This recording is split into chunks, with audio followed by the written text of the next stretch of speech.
conférence va enfin débuter avec un petit peu de retard. Et je vous demande d'accueillir Cécile Dubuis, CXO PrestaShop,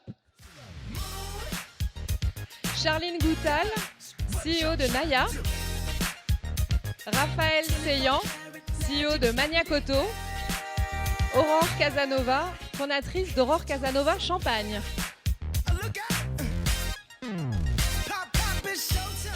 Bonjour à tous, je suis ravie d'animer cette table ronde aujourd'hui sur les entrepreneurs. Asseyez-vous, je vous en prie. Comme le disait Asman à l'instant, j'ai la chance d'être en charge de toute l'expérience utilisateur chez PrestaShop. Et l'expérience utilisateur, elle s'étudie au fur et à mesure avec la rencontre de tous les e-commerçants. Et là, on a 3 parcours très différents qui vont pouvoir nous être racontés, auxquels vous allez pouvoir vous identifier également.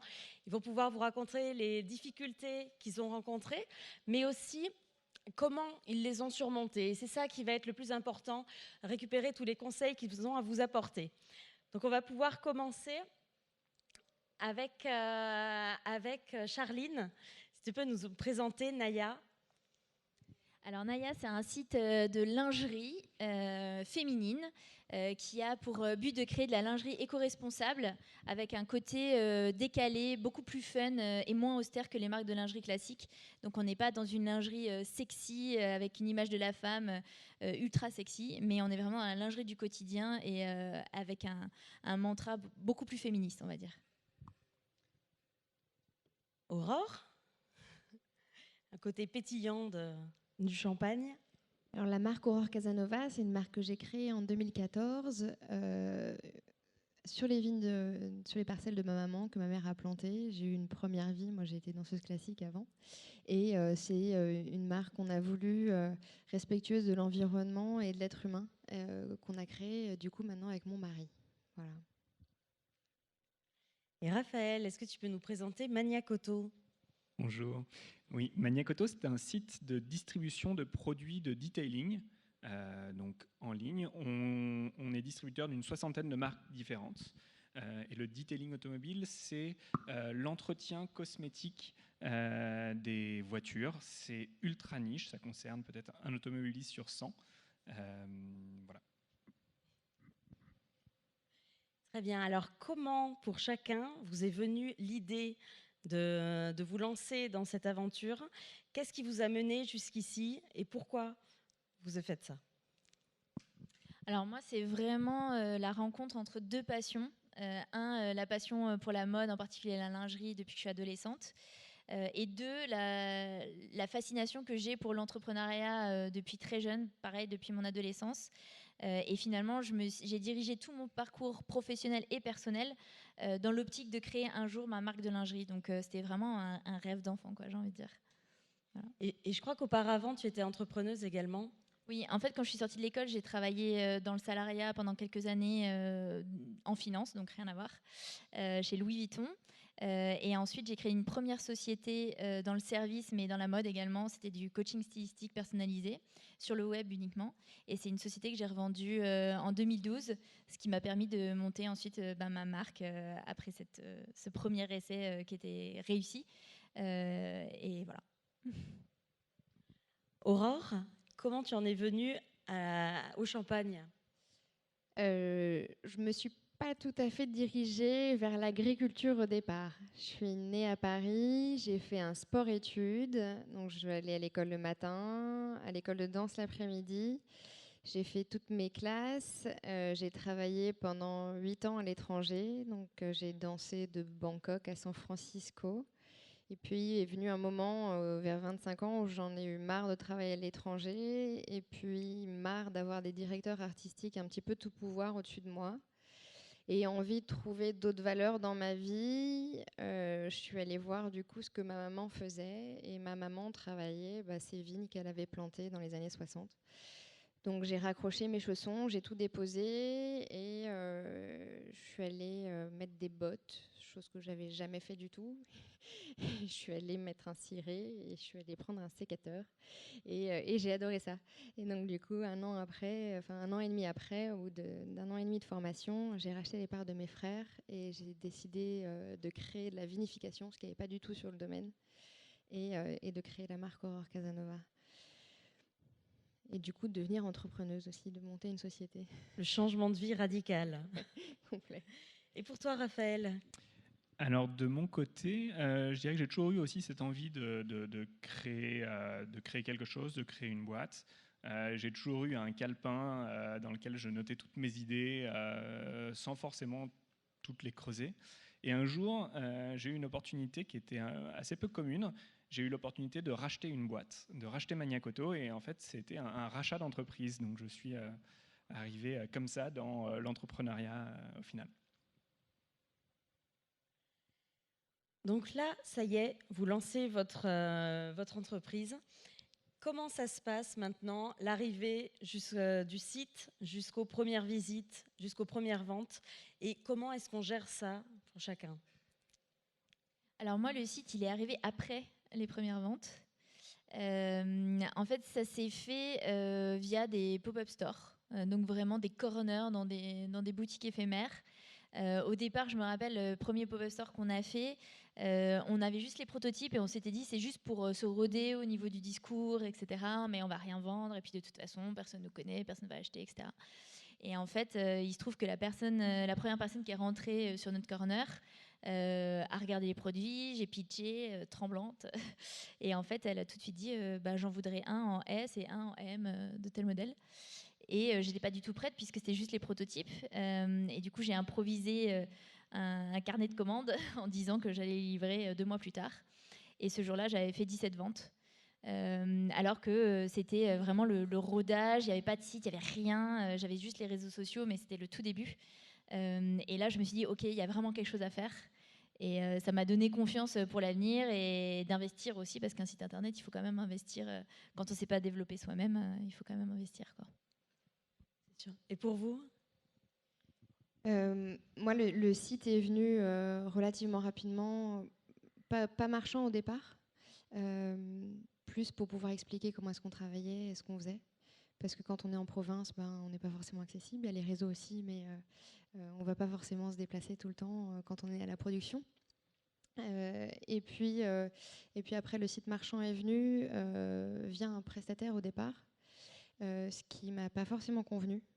Et ce qui est encore en place et en phase de transition. On est en train de passer sur PrestaShop avec l'agence évolutive qui est en train de nous aider et nous accompagner dessus, mais qui ne nous a pas forcément convenu parce qu'on n'avait pas du tout accès aux clients, on n'a pas du tout... on n'a accès à rien en fait. Tout ce changement avec Evolutive Group désormais. Oui, parce que ça nous convient pas du tout. Entre le moment où ça a été mis en place et les premières visites et les premières ventes, il y a eu beaucoup de temps. Et ça, c'est très frustrant. Ça, c'est un moment qui est très frustrant, c'est un moment qui est très compliqué à vivre. Et moi, j'ai commencé beaucoup avec mon baluchon au départ, avec mes bouteilles de champagne, à prendre des rendez-vous, prendre mon téléphone, prendre des rendez-vous. J'ai pas de notoriété, personne ne me connaît. Venez, voilà, je vous fais goûter, monsieur sommelier, monsieur journaliste, pour vous faire découvrir mon produit, quoi. Ça a commencé comme ça. C'est exactement ça, là, ce que j'allais vous demander, la stratégie pour la visibilité. Toi, Raphaël, la marque existait déjà. Est-ce qu'il y a eu un effort particulier réalisé pour la visibilité, que ce soit sur le SEO, le contenu ou autre? Alors pour moi, cet effort, il est essentiel. Je suis sur une toute petite niche, donc qui s'organise autour de forums, autour de groupes, et donc il faut alimenter ces communautés avec du contenu pour leur faire découvrir des produits qui viennent souvent des États-Unis ou bien d'Asie, leur montrer comment on les utilise. Donc moi, finalement, ma stratégie de visibilité et ma stratégie d'acquisition de clients, elle n'est pas tant sur du SEO, SEM, elle est vraiment sur de la création de contenu qui est indispensable pour moi. Donc création de vidéos où on montre comment utiliser un produit, articles de blog où on détaille la composition de tel ou tel produit. Et toi, Charline, au niveau de la visibilité, il y a une stratégie particulière concernant les réseaux sociaux ou le contenu? Alors nous, c'est vraiment ce qui nous a fait connaître, c'est les réseaux sociaux. En plus, à l'époque, c'était pas payant, parce que ça fait 6 ans. Donc, les 2-3 premières années, vraiment, c'était le top du top, parce que on pouvait vraiment, en partageant beaucoup de contenu, des jolies photos, un joli message, quelque chose qui avait voilà, un peu d'originalité, mais en fait, on faisait la différence sur les réseaux sociaux. Aujourd'hui, c'est bien plus compliqué. Si on n'a pas de budget, on n'est pas vu. Et si on n'a pas un contenu qui est bien meilleur que les autres, beaucoup plus qualitatif, beaucoup plus créatif, en fait, on n'arrive pas à percer. Donc, je pense que c'est plus dur aujourd'hui de commencer sur les réseaux sociaux, mais nous, à l'époque, c'est vraiment ce qui nous a fait exploser pour 0 € finalement. Et puis, à l'époque, la belle époque. Et puis après, on a aussi une forte communauté qui s'identifie à notre marque. Moi, j'essaie d'incarner au plus la marque aussi, parce que je suis dans le cœur de cible et j'essaie de le représenter tant que je peux, parce que c'est finalement une image de la femme qu'on défend. Et en transmettant nos valeurs, donc au travers de contenu aussi, mais pas blog, plus au travers soit des influenceuses, soit au travers de notre équipe, de nos ambassadrices, de nos programmes de fidélité, etc. Et justement, quels ont été pour vous les leviers qui ont été marquants au cours de l'aventure entrepreneuriale? Aurore, peut-être. Ouais, moi, les plus gros leviers ont été des rencontres. Rencontres PrestaShop et rencontres évolutives pour déverrouiller un peu ce moment où j'étais avec un prestataire qui ne me convenait pas et avec un site e-commerce qui n'avançait pas et pas savoir trop comment prendre, par quel bout commencer, par quel bout faire avancer l'histoire. Et après, dans les freins, c'est des freins matériels et financiers parce que en Champagne, faire des stocks et vinifier, ça prend beaucoup d'argent et beaucoup de temps.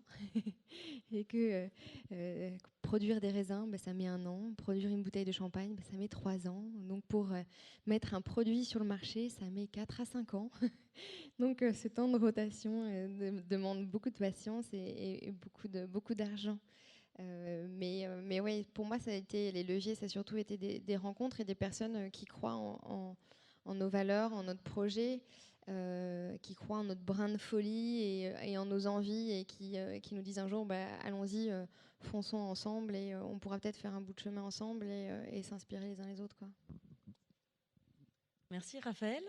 Alors, pour moi, je dirais que les 2 leviers principaux qui ont permis de nourrir la croissance de Maniacoto, c'est d'investir énormément sur la partie service client et conseil client pour savoir quel produit acheter, et d'autre part dans la logistique pour avoir le moins de rupture de stock possible. C'est le gros nerf de la guerre pour moi. Et derrière, avoir une exécution impeccable. Quand on commande quelque chose, on le reçoit le lendemain chez soi. Un service, disons, qui égale Amazon, c'est important pour un commerçant aujourd'hui. Évidemment, je partage tout ce que vous avez dit. Les rencontres, c'est absolument essentiel. Mais au-delà de ça, je pense qu'il y a une partie un peu de chance ou pas, ou d'opportunisme en tout cas, qui est liée au time to market. Donc c'est la capacité ou l'opportunité à pouvoir lancer un produit dans un timing qui est favorable pour la croissance de l'activité. Donc typiquement, moi je me suis lancée sans le savoir. Franchement, c'est pas totalement calculé. Mais après, je l'ai utilisé. C'est le Made in France notamment, puisque moi j'ai été le premier client des atelières qui étaient les anciennes de Le Jabi, qui ont été licenciées et qui ont remonté un atelier de confection en France à Villeurbanne. Et il se trouve que moi j'étais leur premier client. Et ça a fait exploser ma notoriété, parce qu'on a tourné un gros reportage avec eux sur France 2, on a été soutenu par les banques, soutenu par tout un réseau, et finalement je ne m'étais pas rendu compte de la puissance que ça avait. Au départ, je l'ai fait vraiment par opportunisme et intérêt, et finalement c'est ce qui a fait décoller l'activité tout de suite, quoi. Oser le Made in France et s'en servir derrière sur le marketing. On parlait tout à l'heure de marque en préparant cette table ronde. Le le nom d'une marque aussi, c'est quelque chose qui est très fort, qui va influer beaucoup sur l'avenir de la boîte. Je crois que Charline, là, il y a eu un changement de nom de marque récent. Je pense que ça peut intéresser beaucoup d'auto-entrepreneurs, justement. On voyait tout à l'heure avec Aurore qu'on peut changer de carrière et on peut également changer de parcours quand on se lance dans l'e-commerce, puis aller oser rebondir. Toi, ça a été sur le nom de marque qu'il y a eu un gros changement. Si tu peux nous en dire plus. Ouais, en fait, après 6 ans avec la marque Ma Petite Culotte, je me suis rendu compte qu'on atteignait, qu'on était en chemin d'atteindre un plafond de verre.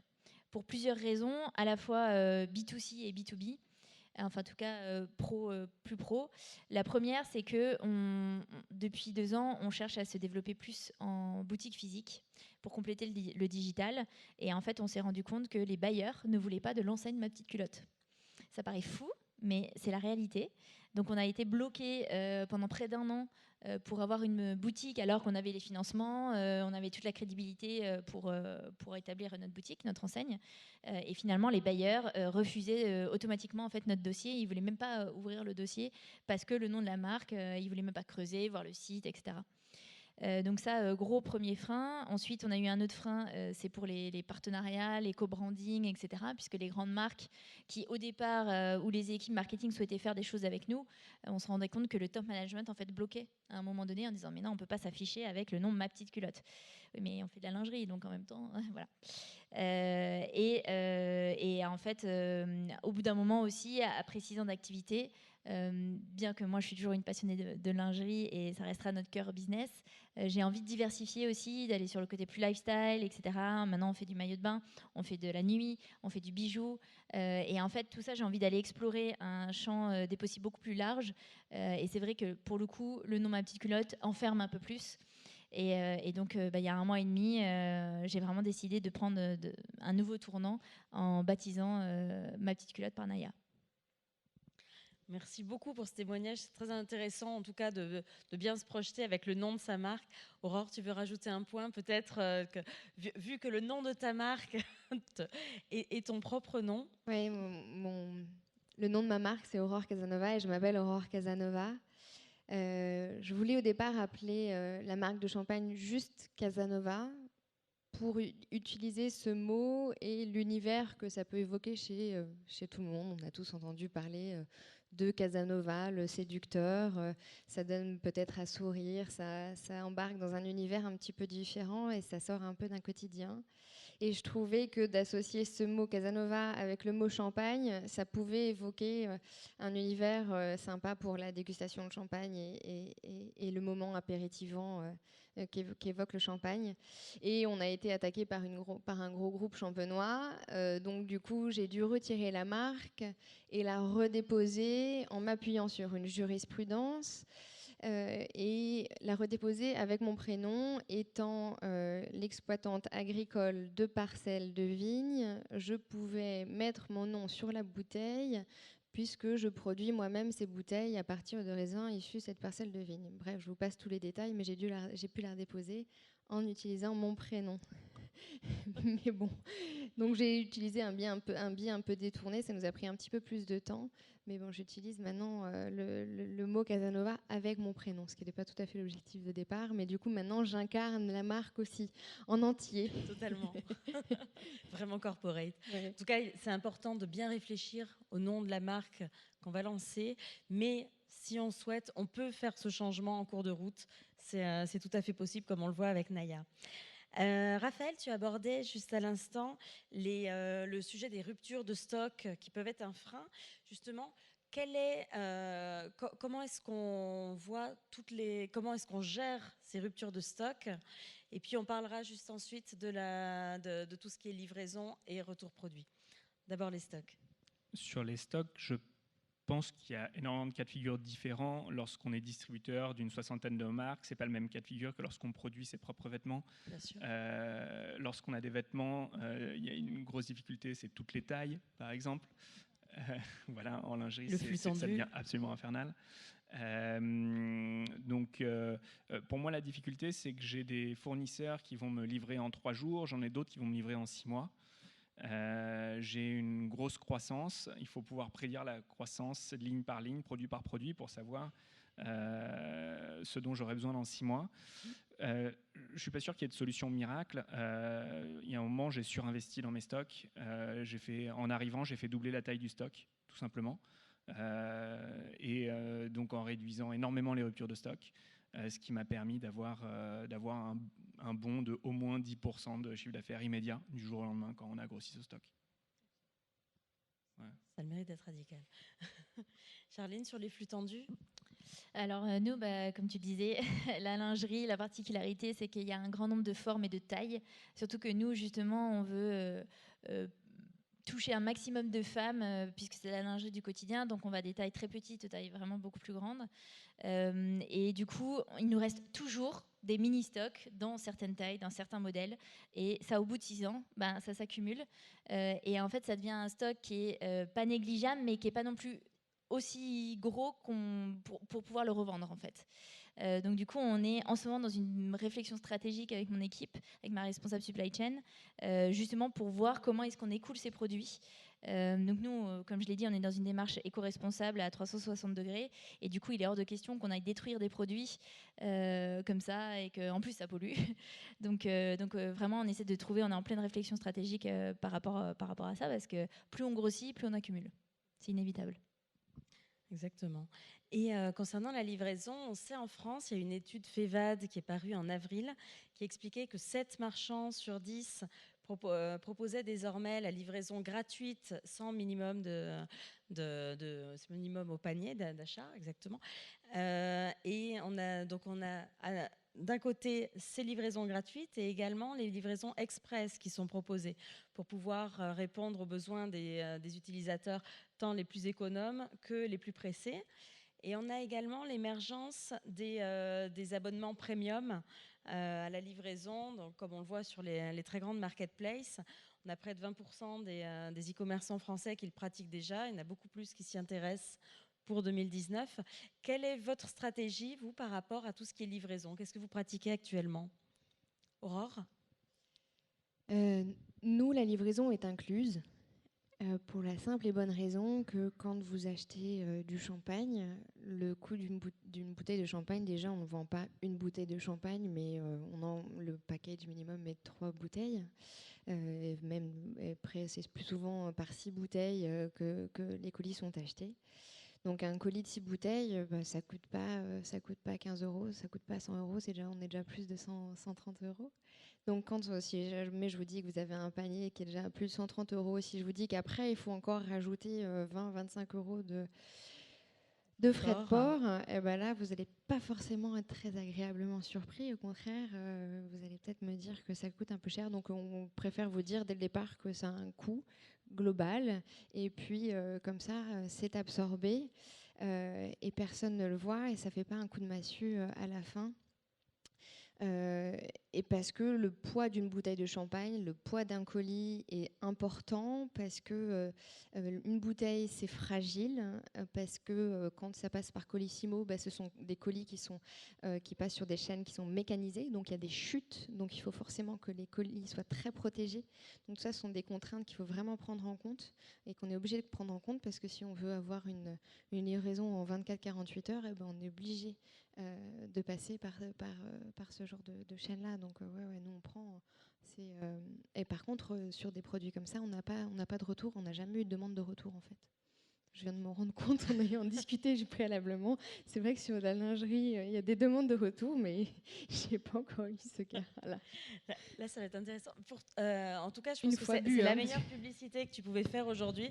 Attention, livraison de champagne, pas de frais de livraison sur le champagne. Tu vas avoir du monde ce soir. Raphaël, la stratégie sur les livraisons? Alors nous, elle est payante jusqu'à 150 euros d'achat. J'expédie des choses lourdes, c'est du liquide. J'ai des bidons de 5 litres, de 5 kilos qui vont coûter 20 ou 25 euros. C'est impossible d'offrir des frais de port là-dessus. et celui qui s'amuse d'ailleurs à prendre 150 € de bidon de 5 kilos à 20 € le bidon, on ne gagne pas d'argent dessus à cause des frais de port à la fin. Donc pour moi, c'est très compliqué. Une des difficultés, c'est que mon poids moyen, il est 3,5 kg, je crois, par colis. Donc ça grimpe très vite. On a un coût du transport qui est hyper élevé en France quand on compare à ce qui existe en Grande-Bretagne ou même dans le Nord, aux Pays-Bas. C'est vraiment bien inférieur à ça. Donc malheureusement, je n'ai pas d'autre moyen que de faire payer le port. Il n'y a aucun problème. Charline, comment toi, qu'est-ce que tu as mis en place pour réduire les retours clients justement sur les produits ? Alors, nous, effectivement, il y a un avant-vente qui est hyper important si on ne veut pas avoir un taux de retour qui est équivalent à celui du secteur, donc c'est entre 15 et 20%, ce qui est énorme, surtout quand on offre les retours, évidemment.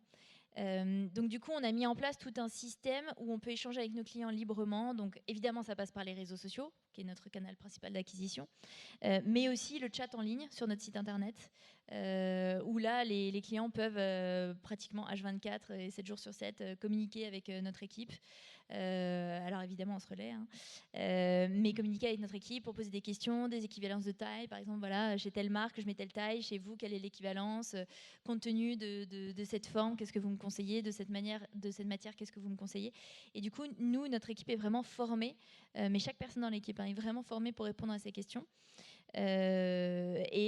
Évidemment, ça passe aussi par l'ouverture de points de vente physique, hein, ça c'est une évidence parce que malgré tout ce qu'on met en place, il y a aussi le numéro de téléphone que j'ai oublié de mentionner qui est bien affiché partout.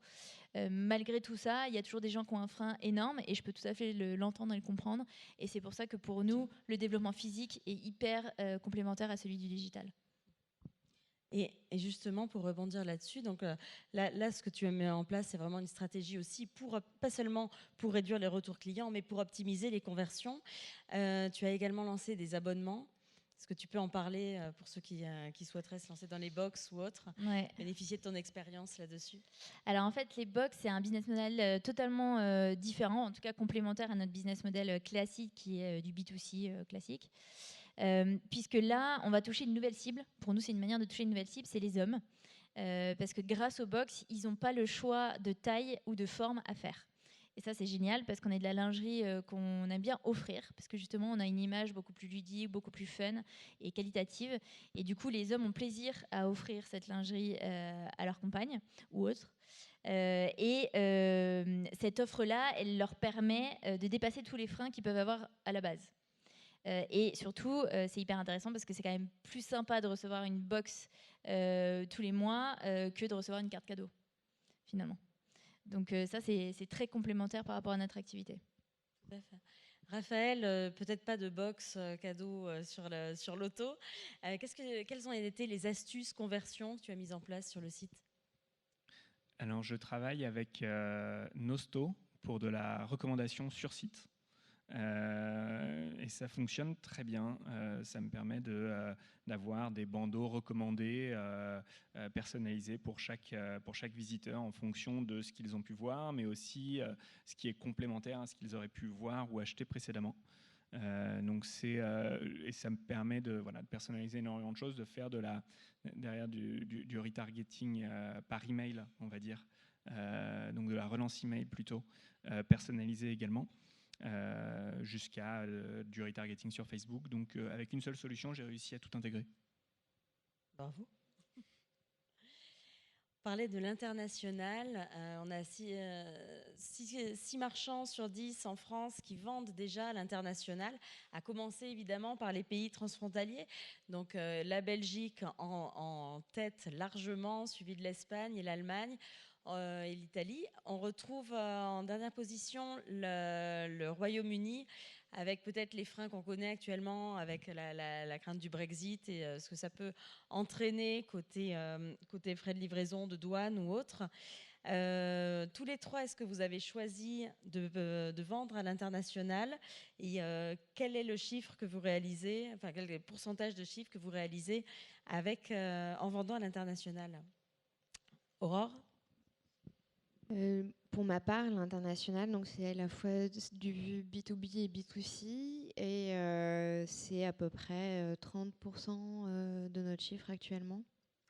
J'ai d'abord préféré faire le marché domestique avant d'aller à l'international, sachant que l'international, quand on fait de l'alcool, c'est particulier parce que qui dit alcool dit droit d'accise, droit de douane, droit de TVA propre à l'alcool, et on a beau être en Europe, mais c'est propre à chaque pays. Donc dès qu'on va passer une frontière, il faudra s'acquitter de chacun de ces droits qui sont différents dans chacun des pays. Et donc du coup, il va falloir s'adresser aux autorités et s'adresser aux douanes françaises, avoir les équivalents à l'étranger. À partir du moment où la bouteille de champagne quittera mon entrepôt, il faudra que je donne le petit papier au transporteur, etc., etc., etc. Donc c'est des documentations qui sont assez importantes.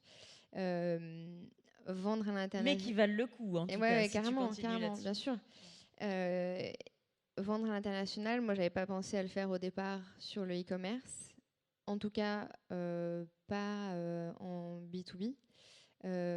C'est en discutant avec Evolutive Group qu'on a pensé à le faire, et en se disant, bah, tiens, ce serait peut-être quelque chose à faire et à développer, et ça pourrait peut-être même me faciliter la vie de l'avoir sur mon e-commerce, plutôt que recevoir les mails, ressaisir, etc. Donc on est en train d'y penser et on est en train de le mettre en place. Pas de regret malgré les difficultés? Non, non, du tout. Après, quand c'est pour des particuliers, sur des petites quantités, donc 12-24 bouteilles, il y a des tolérances douanières et donc on peut s'acquitter des droits en France.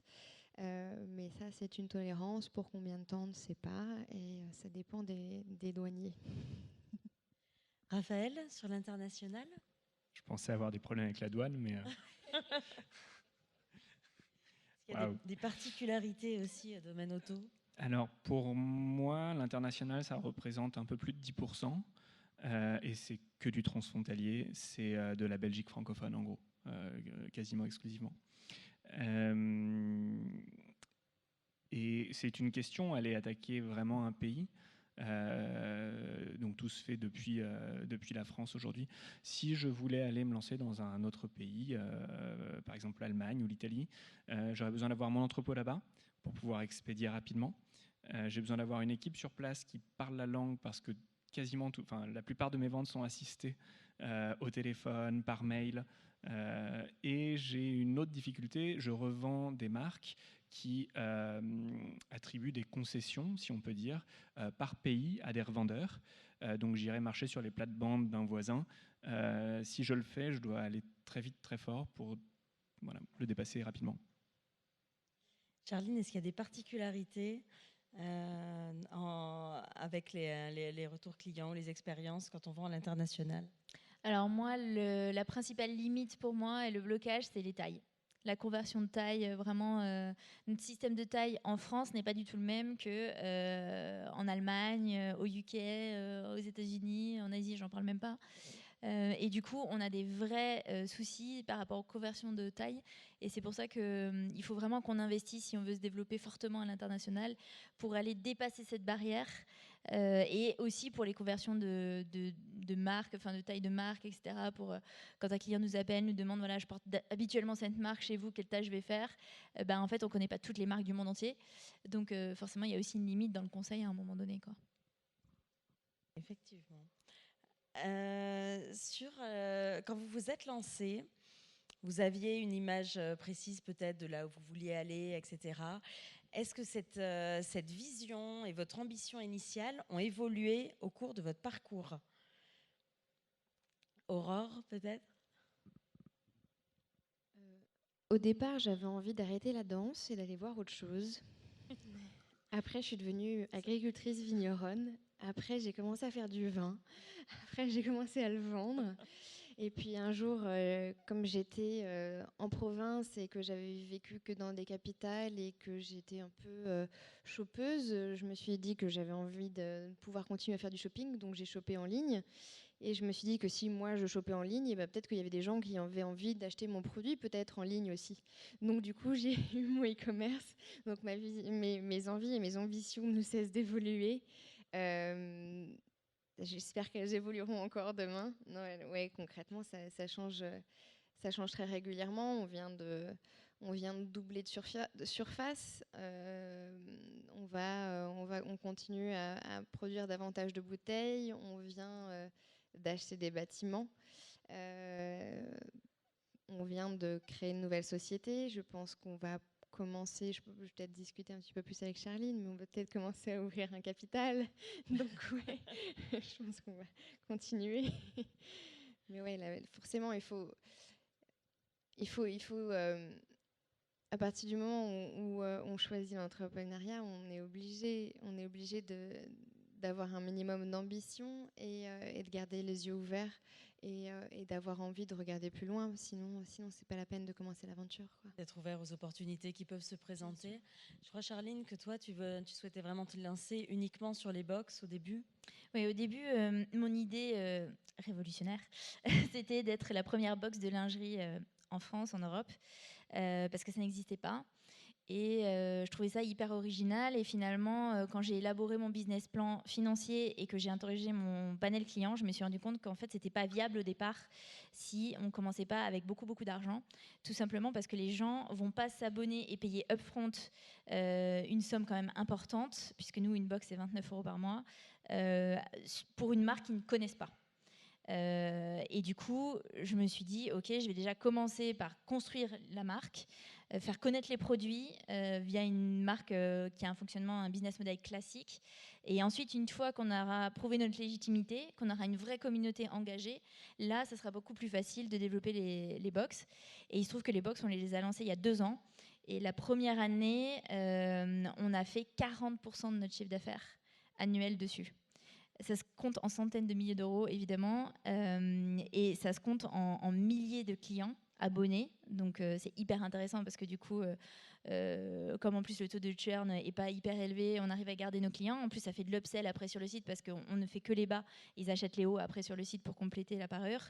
Et du coup, c'est hyper intéressant pour fidéliser ses clients. Et surtout, aucune grosse marque le fait. Et ça, c'est un vrai avantage concurrentiel. Raphaël ? Alors de mon côté, lorsque j'ai repris Maniacoto, le premier levier que j'imaginais, c'était l'internationalisation. Dès le début. Au départ, c'est vraiment ce que j'avais en tête. Et en fait, je suis revenu dessus en voyant beaucoup de freins, mais surtout en voyant tout le potentiel qu'il y avait sur le marché français qui était à construire. Moi, mon enjeu, c'est... je grandis en même temps que le marché, je représente une énorme partie. Donc, je me suis plutôt concentré sur l'évangélisation de futurs clients pour leur expliquer qu'il y avait d'autres façons d'entretenir son véhicule. Voilà, c'était mon enjeu. Aurore, tu parlais tout à l'heure d'un changement d'accompagnement et de site.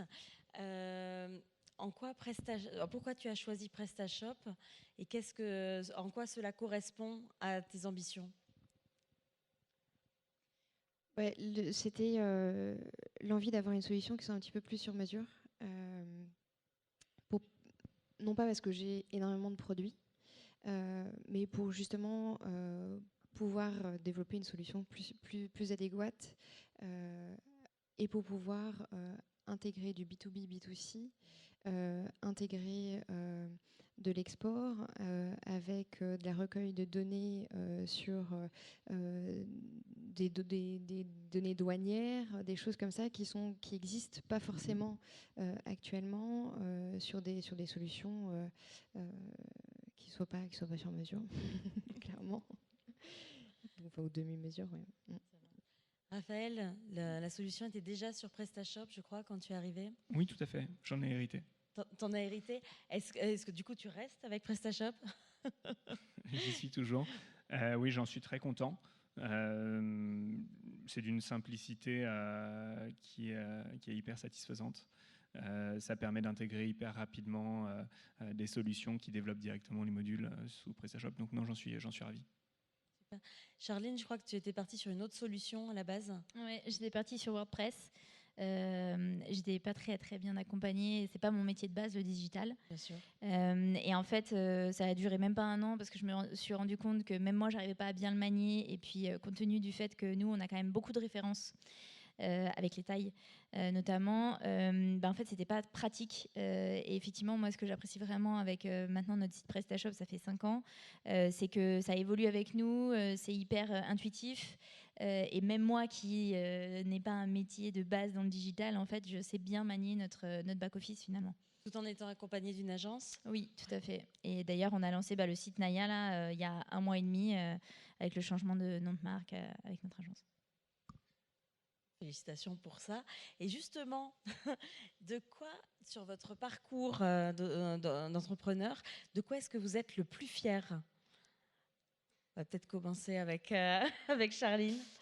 Moi, comme j'ai dit pendant la préparation, c'est vraiment l'équipe.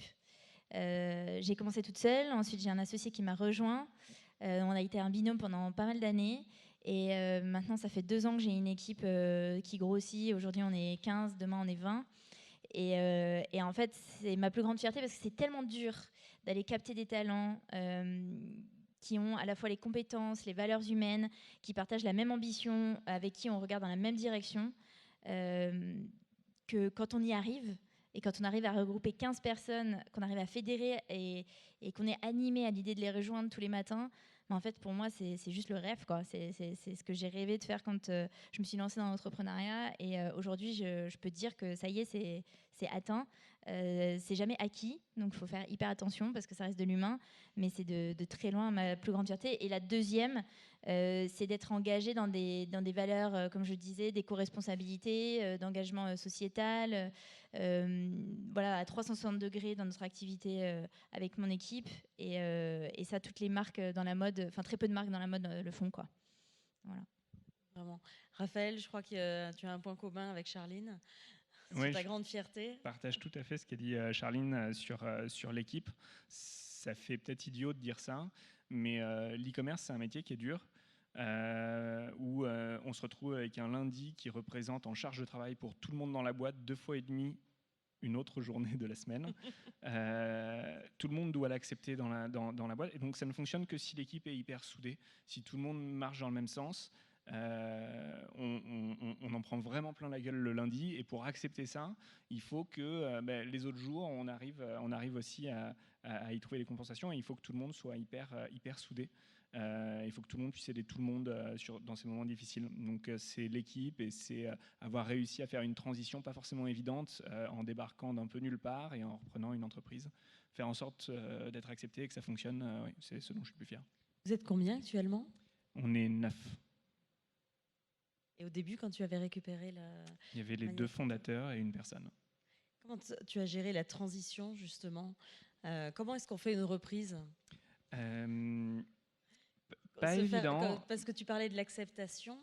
Oui. Comment est-ce qu'on se fait accepter justement des personnes là? Comment est-ce qu'on réalise cette transition? L'avantage que j'ai eu, j'ai été accompagné par les 2 fondateurs pendant 1 an. Ça, c'était contractuel. Maintenant, pour que cette année de transition se passe bien, c'est pas dans un contrat. Il faut réussir à aligner tous les intérêts, à arriver assez humblement en essayant d'écouter plutôt que d'expliquer comment ça doit se passer. Et derrière, recruter les personnes petit à petit pour pouvoir remplacer les 2 qui faisaient 80% du boulot de la boîte. Réussir à structurer ça. C'est un enjeu humain qui est hyper important. Aurore, je crois que tu avais une particularité justement du fait de ton métier, d'être une femme aussi dans le métier du champagne. Oui, alors moi, j'ai pas encore beaucoup d'équipes. On n'est pas encore assez nombreux. Mais Ça viendra. je suis fière à la fois de créer une marque en Champagne et de créer de la commercialisation, parce qu'en Champagne, c'est plutôt l'inverse. Il y a de moins en moins de commercialisation de bouteilles de champagne. Je suis fière d'être une femme vigneronne en Champagne et d'avoir été danseuse et parisienne, parce que concrètement, c'est un enchaînement de tares en Champagne chez les agriculteurs, on va se le dire. Hein. Et je suis fière aussi parce que au sein de la profession, je suis un peu controversée, voire même un peu beaucoup, parce que je suis aussi syndicaliste, mais syndicat des vignerons, donc, et je défends aussi le digital et le e-commerce. Alors, du coup, au sein de la profession, ça fait aussi beaucoup pour se faire taper sur les doigts, mais il y a aussi toute une frange des jeunes qui le défendent, donc bon, ouais, je suis fière d'être à la fois d'avoir les pour et les contre. Le contre renouveau moi. du champagne. Ouais. S'il y avait un conseil que vous souhaiteriez partager avec les personnes présentes pour vous lancer pour tous les entrepreneurs actuels et les entrepreneurs en devenir, Charline? Moi, ça ne va pas être très glamour, mais c'est établir une stratégie capitalistique dès le départ. Donc une stratégie capitalistique, ça signifie avoir un plan pour le financement et une stratégie pour le financement de sa société à court, moyen, long terme. Donc moi, très globalement, j'avais vendu ma première société plutôt bien, donc j'avais de l'argent, un petit peu d'argent. Et du coup, je me suis lancée en autofinancement. J'ai fait une première toute petite augmentation de capital, ce qu'on appelle une levée d'amorçage, 2 ans et demi après, pratiquement 3, parce que je vivais bien sur mon chiffre d'affaires, etc. Puis à un moment donné, j'ai voulu prendre plus de risques, prendre plus d'ampleur, etc., etc. Et là, j'ai fait une très grosse levée de fonds de 2 millions. Ce qui est assez rare dans mon secteur, et avec tous les avantages et les inconvénients que ça représente, de gérer des actionnaires, etc. Et en fait, j'étais pas du tout préparée pour gérer une stratégie capitalistique pertinente dans le temps, puisque je suis sur un secteur qui, pour me développer, j'ai un BFR qui est extrêmement positif, et du coup, je dois gérer ma trésorerie de manière stratégique. Et c'est pour ça que je lève des fonds aussi. Et aujourd'hui, je regrette de ne pas avoir eu, au départ de mon aventure entrepreneuriale, de celle-ci en tout cas, cette capacité à établir une stratégie claire capitalistique. Alors, c'est pas très glamour, je sais, mais moi, j'espère devenir un acteur de la mode, voilà, à moyen terme, parce que ça prend du temps, mais important en tout cas, qui va tirer son épingle du jeu. Et donc, ça implique lever des fonds à un moment donné. Et je pense qu'aujourd'hui, j'aurais pu faire mieux, en termes de stratégie pure. Après, ça se redresse, évidemment, mais voilà. Raphaël, le conseil à partager? Moi, j'insisterai sur 2 choses qui sont clés dans l'e-commerce et qui dépassent en fait tous les outils ou les plateformes qu'on peut utiliser. C'est être impeccable sur le service client. Un client qui n'est pas content, on se moque de savoir s'il a tort ou il a raison. Il faut qu'il soit content à la fin. Quoi qu'il arrive, et une logistique qui est impeccable aussi. Et là-dessus, on a fait le choix de l'internaliser. Je pense qu'il faut creuser vraiment ce choix à fond, et en général, en l'internalisant, on a une bien meilleure qualité de service plutôt qu'en la confiant à un logisticien. Et Aurore? Il faut avoir un brin de folie quand même, il faut être audacieux, ça c'est sûr. Tu parlais de capital, faut vraiment mettre le nez dans sa comptabilité, savoir où est-ce qu'on en est au quotidien. Faut être gestionnaire quand même. Faut vraiment l'être, quoi. Même si on a des idées, même si on a des envies, faut vraiment mettre le nez dans les chiffres très concrètement. Et puis, ouais, faut se jeter à l'eau, quoi. Et puis après, moi, voilà, ce que je disais tout à l'heure, j'ai eu une première solution e-commerce qui m'a pas convenu. J'ai changé. Il valait mieux changer et remettre un peu d'argent et de temps sur quelque chose d'autre plutôt que de continuer à perdre de l'argent sur quelque chose qui convenait pas, quoi. Et rebondir quand on sent qu'on s'enfonce quelque part. Ouais. Quels sont, Aurore, tes projets pour 2019-2020 par rapport à Aurore Casanova Champagne? On sort des nouvelles cuvées, on sort un nouveau site. C'est déjà pas mal. Ouais, on a pas mal de développement. Un nouveau site. On élargit l'international aussi. On sera au Japon. On démarre le Japon. On démarre les US, pas encore sur le e-commerce, mais déjà, on fait déjà ça, donc c'est déjà pas mal. De nouvelles cuvées, ouais, pas mal de choses. On va suivre ça de près. Raphaël? Pour moi, c'est le lancement d'une nouvelle marque, d'une marque en propre, surtout sur des accessoires pour l'entretien automobile. Voilà, c'est le gros projet. Très beau projet. Et Charline? Bah, moi, je viens de changer le nom de marque, de lancer un nouveau site, d'ouvrir une deuxième boutique. Donc, cette année a été déjà, on n'est même pas à la moitié de l'année, et voilà, intense. Mais là, en tout cas, les projets, c'est de consolider l'équipe.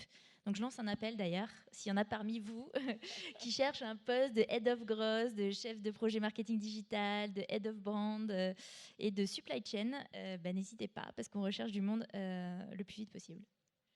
Merci infiniment à tous les trois pour tous les conseils que vous avez fournis. Ça a été un plaisir de pouvoir bénéficier de tout ça, de vos parcours très différents et du coup de conseils vraiment appropriés à vos parcours. N'hésitez pas si vous avez des questions dans le public.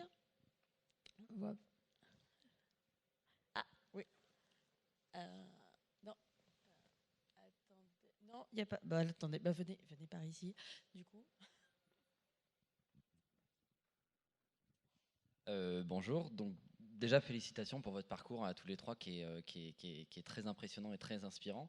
Moi j'avais une question au sujet des budgets marketing, de sponsorisation de réseaux sociaux et de SEA et SEO sur Google.